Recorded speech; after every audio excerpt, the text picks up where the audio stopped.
जोहार साथियों, मैं मुकेश बिरुआ। झारखंड सरकार के 4 मंत्री पेशा नियमावली को लागू करने के संबंध में एक वर्कशॉप किए। सरकार के इस आयोजन से पार्टी स्तर पर इन लोगों की स्थिति समझ में आने लग रही है। आज हम उसी को डिकोड करने का कोशिश करेंगे कि पार्टी स्तर पर कौन सी पार्टी पेशा कानून को ज़्यादा बेहतर समझ रही है, कांग्रेस या झामुमो। हालांकि इस पूरे कार्यक्रम की रूपरेखा में यह कहने की कोशिश की गई है कि 24 साल बाद वर्तमान सरकार ने पेशा कानून को लागू करने की कवायद जोर शोर से शुरू कर दी है। हालांकि इसी सरकार को झारखंड हाई कोर्ट ने पेशा के नियमावली लागू नहीं करने के लिए लताड़ भी लगाई है। सरकार की ओर से आयोजित इस वर्कशॉप में आदिवासी संगठनों के लोगों को भी राय देने के लिए आमंत्रित किया गया था। सरकार के मंशा में यह क्लियर किया गया कि इसे इस तरह से लागू करना है ताकि उसके बाद भविष्य में कोई विवाद ना हो। यह भी कम विवादास्पद बात नहीं है। एक तो इतने दिनों से पेशा नियमावली को रोक कर रखा हुआ है और इतना लंबा फेंका जा रहा है कि ऐसा बनाएंगे कि भविष्य में कोई विवाद ना हो। याद रहे, झारखंड अलग राज्य की मांग भी झारखंडियों के बीच दशकों से उठी थी।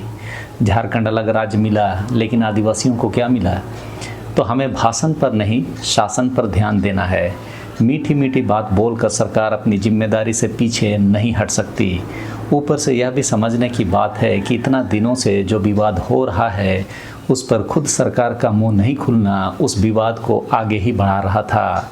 सरकार की ओर से जो मंत्री उपस्थित हुए उसमें पंचायती राज मंत्री दीपिका पांडे, कृषि मंत्री शिल्पी नेहा तिर्की, शिक्षा मंत्री रामदास सोरेन और परिवहन मंत्री दीपक बिरुआ उपस्थित थे। इनके मार्फत सरकार का यह कहना है कि पेशा नियमावली को मामूली संशोधन के साथ लागू किया जाएगा।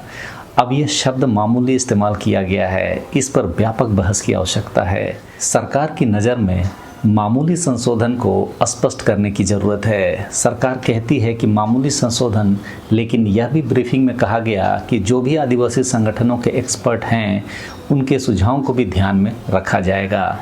आदिवासी संगठनों के लोगों ने इतने दिनों में कई सारे धाराओं पर अपने अपने विचार आंदोलन के मार्फत, प्रेस ब्रीफिंग के मार्फत और इतना ही नहीं, हाई कोर्ट में केस करके भी अपना स्थिति स्पष्ट किया है।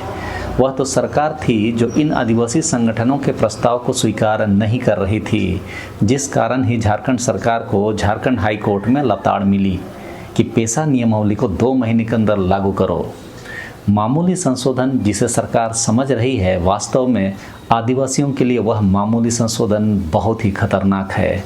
यह खतरनाक हो सकता है, उसका कारण आज हम बताते हैं। जैसा कि हम जानते हैं कि झारखंड में झारखंड पंचायती राज अधिनियम 2001 लागू है।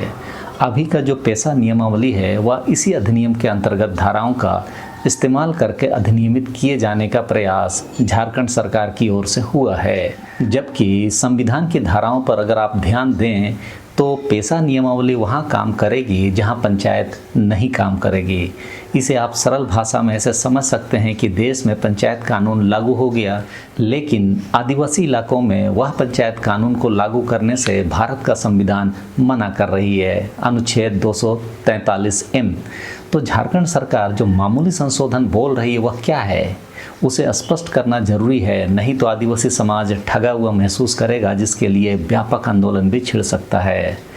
आदिवासी एक्सपर्ट लोगों ने स्पष्ट किया था कि 5वें अनुसूची क्षेत्र में JPRA यानी झारखंड पंचायती राज अधिनियम 2001 और पेशा एक साथ लागू नहीं किया जा सकता।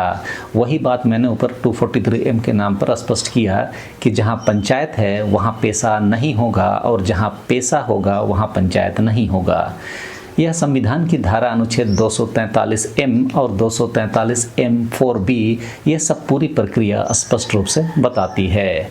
आदिवासी संगठनों ने अपनी बात को स्पष्ट किया कि पेशा कानून लागू करने के लिए आदिवासी इलाकों में JPRA को पूरी तरह निरस्त करना होगा। सरकार की तरफ से बात को रखते हुए पंचायती राज मंत्री दीपिका पांडे जो कांग्रेस की है, उन्होंने स्पष्ट किया कि 24 साल में यह कानून लागू नहीं हो सका। भले ही वर्तमान झारखंड सरकार इसे लागू करने में अन्य राज्यों से पिछड़ गई है, लेकिन जब लागू होगी तो यह अग्रणी राज्यों में शुमार होगा। चलिए, सरकार का मंत्री मान तो रहा है कि हमसे देरी हो गई। ऐसी नियमावली बनेगी कि पीढ़ी दर पीढ़ी लोग याद रखेंगे।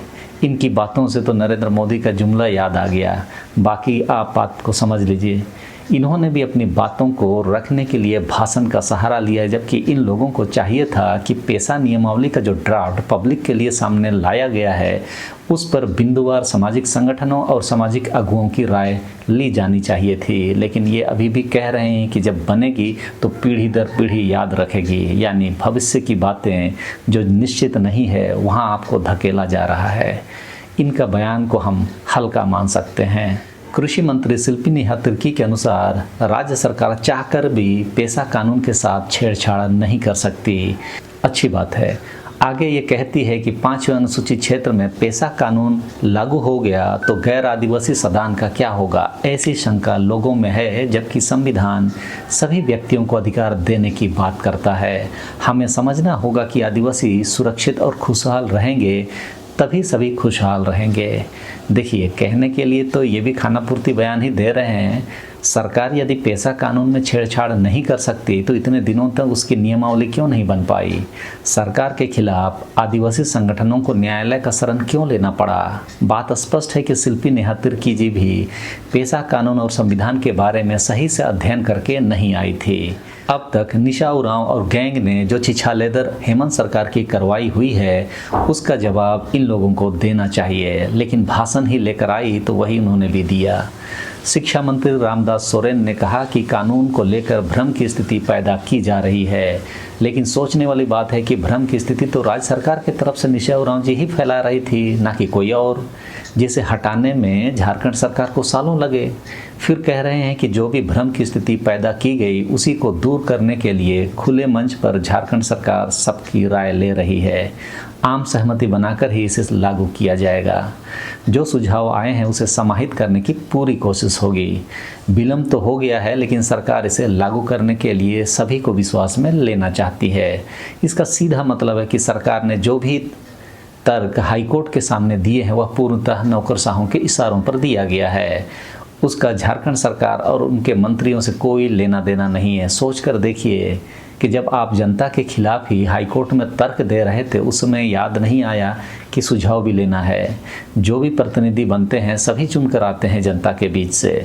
उम्मीद की जाती है कि जनता की आवाज़ इनके मार्फत सदन में गूंजेगी और जनता की जो मांग है वह कानून के रूप में, नीतियों के रूप में राज्य की जनता को या राज्य के आदिवासियों को मिलेगा। यह सब बातें विधानसभा के पटल पर होनी चाहिए और इसमें भी ये स्पष्ट नहीं कर रहे हैं कि सुझाव लेकर कब तक अंतिम रूप दिया जाएगा। क्या सरकार यह मान रही है कि जो प्रतिनिधि इस वर्कशॉप में आए थे वे लोग राज्य के 90 लाख आदिवासियों का प्रतिनिधित्व करते हैं? अगर ऐसा सोचते हैं तो यह बहुत बड़ी गलतफहमी होगी। असली प्रतिनिधित्व नेता ही करते हैं जो 28 विधानसभा सीट से चुनकर आए हैं। उनसे अलग से संवाद करके अंतिम रूप देना चाहिए। साथ ही आदिवासी प्रतिनिधियों से भी बात करने का अगर इच्छा है तो पेशा बनाने वाली जो भी समिति होगी उसके पास अपनी राय देने के लिए सबको आमंत्रित किया जाना चाहिए। शिक्षा मंत्री बहुत ही सतही बात उठा रहे हैं। उनकी बातों में पेशा नियमावली बनाने संबंधी गंभीरता तनिक भी नहीं झलकती है। परिवर्तन मंत्री दीपक बिरुआ ने कहा कि हम ऐसी नियमावली लागू करेंगे जो पूरा देश में मिसाल होगी। यह बहुत ही हास्यास्पद बयान है। किनको आप मूर्ख बना रहे हैं, इसको समझिए। इतने दिनों से जनता देख रही है कि इस सरकार की मंशा क्या है और आप अभी भी इंतजार कर रहे हैं कि हम मिसाल पेश करेंगे। हद है। आगे कहते हैं कि सीएम हेमंत सोरेन इसे लेकर गंभीर हैं। क्या राज्य के आदिवासी जनता को इस बात पर भरोसा है कि हेमंत सोरेन पेशा की नियमावली के संबंध में गंभीर हैं? यह सवाल मैं आपके सामने छोड़ कर जा रहा हूँ, सोच कर देखिए। आगे कहते हैं कि देरी के लिए पूर्व की सरकारें दोषी है। हमको आपको समझना पड़ेगा कि ये नेता लोग एक दूसरे पर आरोप मढ़कर हमारा समय और ध्यान भटकाते हैं। सोच कर देखिए कि यदि पूर्व की सरकारों पर दोष मढ़ देने से पेशा नियमावली लागू हो जाती है तो हम सभी को यह दोष स्वीकार कर लेना चाहिए, और यदि दूसरों पर आरोप मढ़ने से कुछ नहीं हासिल होगा तो इतना मूर्ख लोगों को ना समझा जाए। आगे वे कहते हैं कि पिछली सरकारों को बहुत पहले ही इसे लागू कर देना चाहिए था पर नहीं हुआ।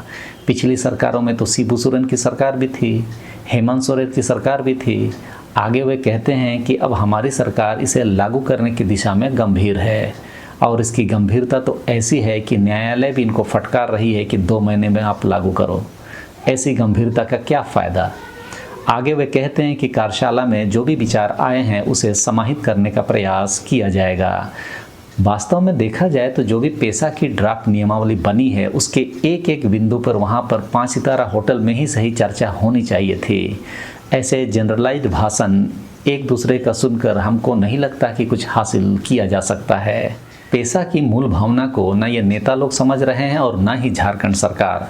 आदिवासी संगठनों के प्रतिनिधि लगातार इसमें चिंतनशील हैं, बैठकें कर रहे हैं, सभाएं कर रहे हैं, लेकिन झारखंड सरकार सिर्फ खाना पूर्ति कर रही है। इन 4 मंत्रियों के बयानों पर यदि आप गंभीरता से मंथन करेंगे तो झामुमो इसमें कोई दो राय नहीं कि इनका कोई अध्ययन नहीं है।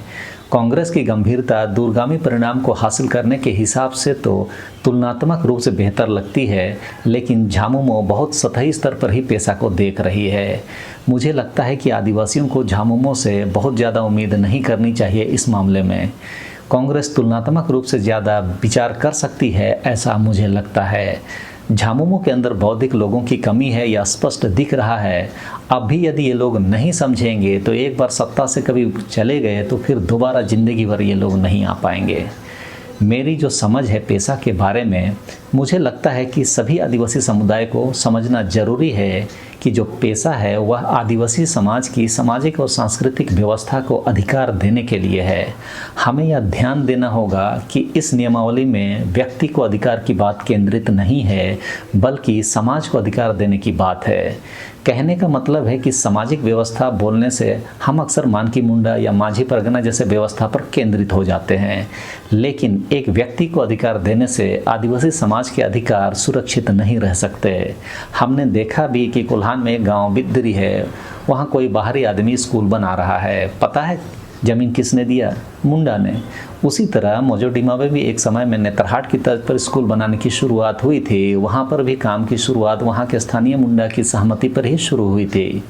ये अलग बात है कि बाद में लोगों का विरोध जब सामने आया तो वे भी विरोध में आ गए। तो कहने का मतलब है कि यदि एक व्यक्ति को हम अधिकार देंगे तो उसे कोई भी व्यक्ति हंडिया या दारू पिलाकर अपने पक्ष में कर सकता है, पैसा देकर पक्ष में कर सकता है, जबकि पेशा कानून समाज को अधिकार देने की बात करता है। होना यह चाहिए कि जब भी कोई ग्राम सभा होता है तो वह ग्राम सभा मूल है। यदि मुंडा नहीं है तो कोई भी परिपक्व आदमी उस ग्राम सभा की बैठक की अध्यक्षता कर सकता है और समाज के हित में फैसला ग्राम सभा ले सकती है। ऐसा हमें समझना पड़ेगा। यदि हम मुंडा या मानकी का इंतजार करेंगे तो समाज के बहुत सारे फैसले अधूरे रह जाएंगे। एक व्यक्ति के कारण आदिवासी समाज के अधिकारों को लटका कर नहीं रखा जा सकता। संविधान प्रत्येक व्यक्ति को, आदिवासियों को 5वीं अनुसूची के आलोक में, पेशा के कानून के आलोक में अधिकार देता है। तो एक बात तो यह हुआ कि पेशा कानून समाज को अधिकार देने के लिए है, न कि व्यक्ति को। दूसरा महत्वपूर्ण बात, जमीन आदिवासियों का सबसे भावनात्मक और सामाजिक और सांस्कृतिक विधाओं का मूल है। जमीन है तो आदिवासी है, और ज़मीन नहीं है तो आदिवासियत भी ख़त्म हो जाती है। तो हमें समझना होगा कि जो परामर्श का बात पेशा कानून लिखता है, क्या उसे हम आवश्यक अनुमति के रूप में डिफाइन कर सकते हैं? क्योंकि सरकार तो नहीं चाहती कि ग्राम सभा के अनुमति के आधार पर कोई ज़मीन अधिग्रहण हो। तो हम लोग उस पर एक चीज़ कर सकते हैं, प्रत्येक गाँव की जो ग्राम सभा है उसको यदि हम गैजेट नोटिफिकेशन से नोटिफाई कर दें तो जब भी किसी गाँव में या गाँव के बारे में बात होगी तो गैजेट नोटिफाइड ग्राम सभा की अनुमति की आवश्यकता मजबूरन सरकार को होगी। तो इसमें हमारा वह मकसद भी पूरा होगा। इस गैजेट नोटिफिकेशन के कारण वह परमिशन में बदल जाएगा। बिना परमिशन के कोई काम आगे नहीं हो पाएगा। तो आदिवासी संगठनों से मैं उम्मीद करता हूं कि इस बात को समझें कि प्रत्येक ग्राम सभा को गजट नोटिफिकेशन से नोटिफाई करने के लिए सरकार पर हम दबाव बनाएं, ताकि जो अधिकार संविधान की 5वीं अनुसूची और उसके बाद पेशा कानून में आदिवासियों के अधिकारों को विस्तार करने का काम किया है उसे उसी स्पिरिट में हम लागू करवा सकें। तो इस वीडियो में इस समय के लिए मैं अपनी बातों को यहीं विराम देता हूं। आगे कुछ और डेवलपमेंट होगा तो मैं उस पर भी अपनी बात आपको ज़रूर बताऊंगा। सबों को धन्यवाद। जोहार।